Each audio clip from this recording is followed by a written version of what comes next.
We have the biggest income disparity between those who have and those who don't that we've ever had in this country since the 1920s. And we have 1 in every 5 children, or that might actually be 1 in every 4 children, experiencing in this country food insecurity. That's a huge, huge problem. We are not going in the right direction. And so long as we have these Tea Party folks here that came here to clean up Washington, but are simply obstructionists who are so wedded to an ideology, regardless of facts, logic, reason, or history that prove otherwise, that they're willing to take this country off a cliff to fight for the things that they believe are good for this country, which, by the way, is screwing the working class. It's exactly what it is. Exactly what it is. It would seem to me that the Democrats would have plenty of material. I mean, I keep using this phrase on TV. How much more evidence do you need about who's for workers, who's for jobs? What did you think of the vote in the Senate last night?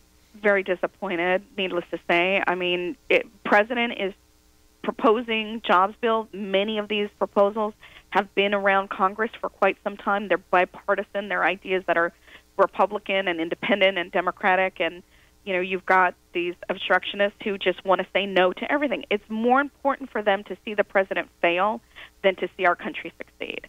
They don't want him to have any kind of credit for anything, even if that means plunging our country deeper into economic, disarray. I mean, it's all about beating Obama, isn't it? I mean, that's it. It's about making him the whipping boy and making sure that he fails at any cost, even if it costs this country.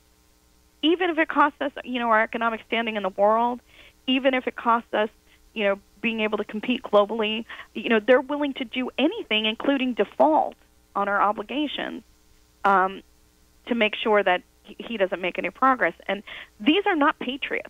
People who love this country want to see jobs created. They want people put back to work. They want to see, economic policies that are going to get us moving in the right direction. And these people don't want any of that. They haven't proposed anything new to create jobs since they took over the majority, and they've said no to everything else. They've just shut everything else down. They don't love this country because they're harming it. Because they have this petty little spitting match with the president. They don't love this country? No, I don't think they love this country. They're not concerned about the economic well-being of the country as a whole. And they are so infatuated with defeating President Obama that you would label them as not patriotic. Yes, absolutely. I totally agree with you. I'm glad you do. I think most Americans agree with me. I mean, they are addicted to power. And this has been the mistake of the Democrats, is that they have actually spent the last 2.5 years trying to think that, well, maybe we can work with them. And you can't. And I just hope, and I think that this is the crux of what these 99%ers are, these people out in the street. You can't work with them. It's about power. And I think that is really a big message that is being sent from these protesters. Your thoughts? Yeah, I mean, I think they would do well to heed this massive sort of answer from the 99% because they are making their feelings known. They need to make these people accountable for, their inaction on fixing the economy.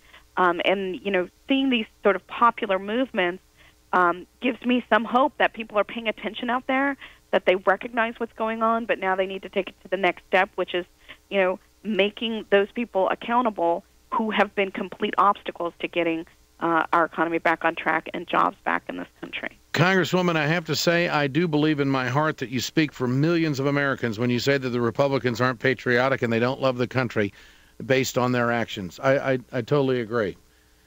Great to have you with us. Keep up the fight. Thank you so much, Ed. Always good to talk to you. You bet. Congresswoman Linda Sanchez of California. That's the kind of talk we got to have.